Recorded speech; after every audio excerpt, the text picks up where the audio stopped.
This is called a Koosh Ball, and this particular one has a face on it, two eyes. But that's not what I want to talk about today. What I want to talk about today is Newton's second law and how it applies to falling objects. Newton's second law states that the acceleration of a falling object is equal to the net force on the falling object, which would be its weight, divided by the mass of the falling object. So if I release this steel sphere and the Koosh ball at the same time, they should hit at the same time.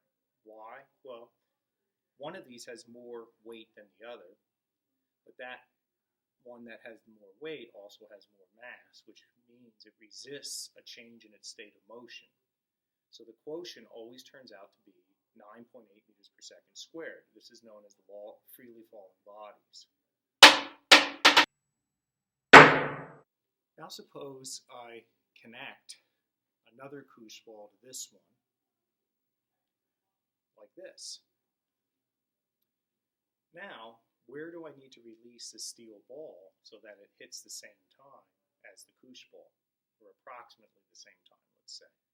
I mean, we obviously have two different masses here, steel ball and these two Koosh balls together.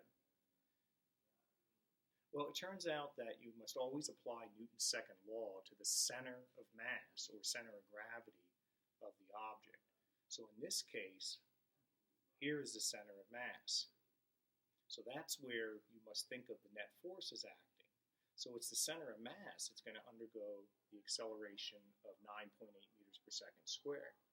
So if I want this steel ball to fall with the Koosh balls here, I must release the steel ball in line with the center of mass.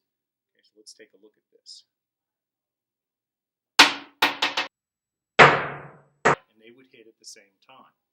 If I release the steel ball below the center of mass, like let's say in line with the lower Koosh ball, you'll notice that they do not hit at the same time. That time the steel ball hit first. How about if I release the steel ball along at the same height as the top Koosh ball? That time the Koosh balls hit first.